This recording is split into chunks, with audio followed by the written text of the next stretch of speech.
This channel does not promote any violent, harmful, or illegal activities. All content provided by this channel is meant for an educational purpose only. আর এবার বাংলাদেশে হিন্দুদের উপর হিংসার নিন্দায় সরব মার্কিন সঙ্গীত শিল্পী মিলা বেনের দাবি, চিন্ময় প্রভুকে জেলবন্দি করার নিন্দা করা উচিত বিশ্ব নেতাদের। আমাদের উচিত ধর্মীয় অধিকার সুরক্ষিত করা, মন্তব্য মার্কিন এই সঙ্গীত শিল্পী।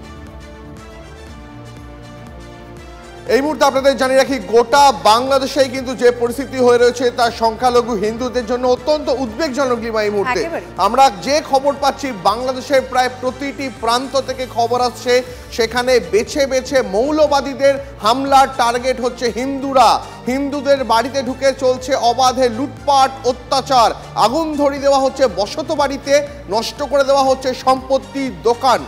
প্রশ্ন উঠছে লিমা, যে বাংলাদেশ একটা গণতান্ত্রিক দেশে যে কোনো ধর্মেরই মানুষ তাদের স্বার্থ রক্ষা, তাদের ধর্মীয় যে সমস্ত নিয়ম নীতি তা পালন করতে পারেন স্বাধীনভাবে। একেবারে এই স্বাধীনতার কথাই যখন বলছো, স্বাধীনভাবে কি করতে পারে না করতে পারে যখন এই প্রশ্ন উঠছে, দীপ, তখনই দেখা যাচ্ছে যারা হামলা চালাচ্ছে তাদের ব্যবস্থা না নিয়ে, বিশেষ করে যারা হিন্দু তাদেরকে গ্রেফতার করা হচ্ছে, তাদেরকে আটক করা হচ্ছে এবং জামিন অযোগ্য ধারা সামনে রেখে তাদেরকে গ্রেফতার করা হচ্ছে। কিন্তু যারা এই হামলা চালিয়ে যাচ্ছে, যে সমস্ত কট্টরপন্থীরা, তাদের বিরুদ্ধে কেন কোনো ব্যবস্থা নয়? এটা কেন হচ্ছে? নজর কিন্তু রয়েছে দিল্লির অধীন।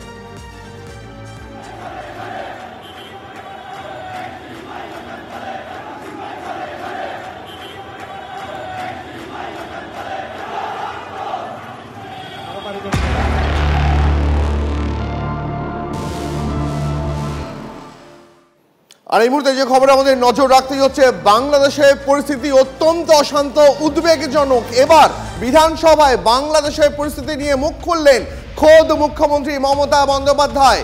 বাংলাদেশ নিয়ে কেন্দ্রের যে অবস্থান তার পাশেই দাঁড়ালেন মুখ্যমন্ত্রী মমতা বন্দ্যোপাধ্যায়। এই মুহূর্তে জানিয়ে রাখি আপনাদের আরো বড় খবর, মুখ্যমন্ত্রী মমতা বন্দ্যোপাধ্যায় তিনি বললেন, পরিষ্কার বললেন, কেন্দ্রের যা স্ট্যান্ড তার পাশেই দাঁড়াবে তৃণমূল কংগ্রেস। এই মুহূর্তে আমাদের সঙ্গে রয়েছেন আমাদের সহকর্মী সৌরভ ঘো, একদম সরাসরি অ্যাসেম্বলি থেকে। আমি সৌরভের কাছে জানতে চাই, সৌরভ, গতকাল আমরা দেখেছিলাম সংসদে দাঁড়িয়ে অভিষেক বন্দ্যোপাধ্যায় তিনি মুখ খুলেছিলেন, আজ মমতা বন্দ্যোপাধ্যায় দলের সুপ্রিমো, রাজ্যের মুখ্যমন্ত্রী, তিনি বাংলাদেশের পরিস্থিতি নিয়ে উদ্বেগ প্রকাশ করলেন। সৌরভ,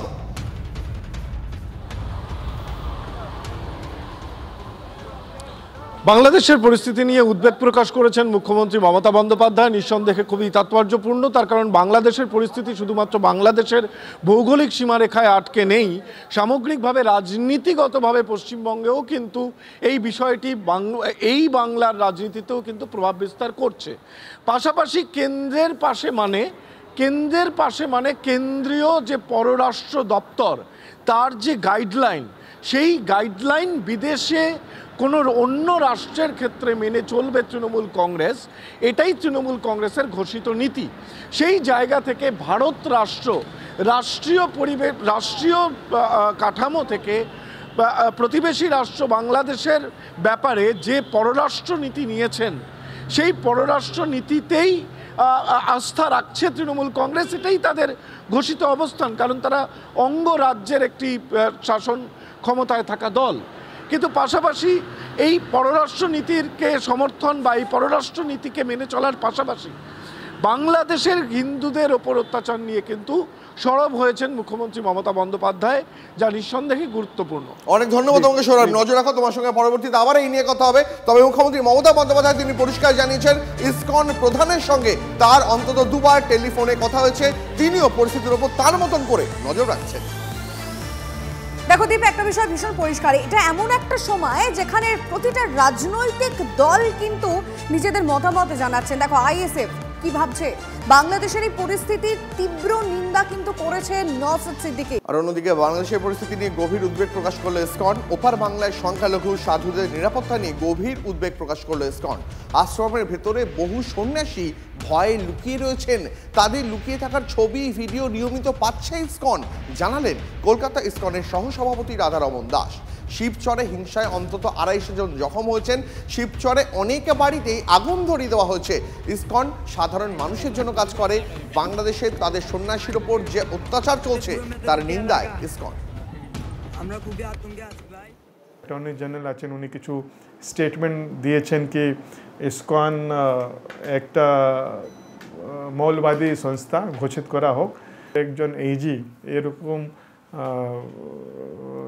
বলছেন, এই বিষয়ে এরকম ওদের সাথে যাচ্ছেন, এটা আমাদের খুব আমরা খুব কনসার্ন, খুব চিন্তিত কি কি হচ্ছে। ইসকন তো এটা অর্গানাইজ করেনি, এটা আপনি যেটা দেখছেন কি লক্ষ লক্ষ মানুষ রাস্তায় নামছেন, ওটা কেউ অর্গানাইজেশন করছে না, লোক নিজে নিজে ভয়ে, ওরা আতঙ্কে আছে। আমি যেরকম বলছিলাম কি ওদের সামনের সব রাস্তা শেষ হয়ে গেছে, কিছু রাস্তা নেই, সেই জন্য ওরা রাস্তায় নেমে এসেছে।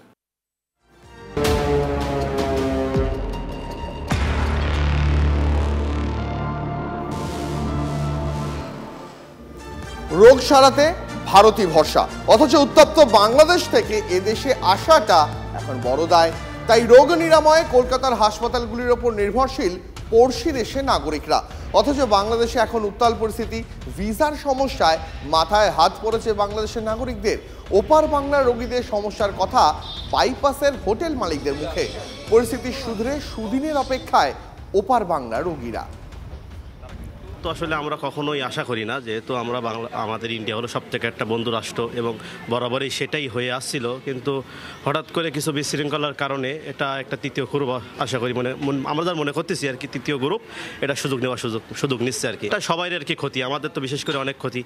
বাংলাদেশের মানুষ অল্পর মধ্যে বন্ধুর দেশে আসতে পারে, সে চিকিৎসা করতে পারে, এটাই এখন চাই দ্রুত এটার সমাধান হোক। গেস্টের সংখ্যা এমনি খুবই কম, ভিসা যেহেতু অনেক দিনের কারণের জন্য বন্ধ। নর্মাল টাইমে 40-50, এখন সেটা একেও ঠেকে গেছে। এখন তো পুরো ফুলই ফাঁকা। বাংলাদেশ থেকে প্রচুর মানুষ তো আসতেও এখন আর আসেনি ওই ঝামেলা গন্ডগোলের জন্য। সেটা এখন কতটা কমে গেছে? অনেক কমে গেছে। সাধারণ সময়ে বাংলাদেশ থেকে আগত মানুষজন চিকিৎসা করাতে আসেন কলকাতার বাইপাস লাগোয়া হাসপাতালগুলিতে, এবং এই এলাকায় প্রচুর বাংলাদেশের নাগরিক তারা থাকেন এবং তারা চিকিৎসার পারপাসে এখানে আসেন। কিন্তু পরিবর্তিত পরিস্থিতিতে অন্তর্বর্তী সরকার যখন বাংলাদেশে চলছে এবং যে উদ্ভূত পরিস্থিতি যেখানে বাংলাদেশ উত্তাল, সেখানে কিন্তু দেখা যাচ্ছে যে এই এলাকা, যে এলাকায় প্রচুর মানুষ থাকেন, প্রচুর বাংলাদেশের মানুষ আসেন, তারা কিন্তু সংখ্যায় কম। এখানকার হোটেল মালিকরা বলছেন 80 থেকে 90% মানুষ নেই বাংলাদেশ থেকে যারা আসতেন, যাদের হোটেল বুকিং থাকতো। স্বাভাবিকভাবেই প্রভাবিত হচ্ছে পড়শি দেশের ফলে আমাদের রাজ্য, এবং দ্রুত বাংলাদেশের পরিস্থিতির উন্নতি হোক তেমনটাই আশা করছেন এখানকার মানুষজন। ক্যামেরা বিনোদের সঙ্গে সুমন, TV9 বাংলা, কলকাতা। ওপারে হিন্দুদের ওপর নারকীয় অত্যাচার চলছে। ভিসা নিয়ে সীমান্ত পেরিয়ে এসে ক্ষোভ উগড়ে দিলেন ওপার থেকে আসা মানুষরা। পেট্রাপোল সীমান্ত দিয়ে আসা ভারতীয় ও বাংলাদেশিদের চোখে মুখে আতঙ্কের ছাপ স্পষ্ট। তারা বারবার বলছেন বাংলাদেশের পরিস্থিতি ভালো নেই, চট্টগ্রামে প্রচুর ভাঙচুর হচ্ছে, নির্বিচারে অত্যাচার চলছে হিন্দুদের ওপর। এখন বাংলাদেশের পরিস্থিতি ভালো না, সরকার গঠন না হওয়া পর্যন্ত সঠিকভাবে দেশ ভালো পরিচালনা হচ্ছে না। গন্ডগোল তো শুধু কালকের ইস্যু নেই না, গন্ডগোল তো হচ্ছে, হয় ছাত্ররা করছে, নাহলে কোনো না কোনো ভাবে তো হচ্ছে। আতঙ্ক আসলে অ্যাকচুয়ালি আমরা এগুলাতে অভ্যস্ত হয়ে গেছি এই জিনিসগুলোতে।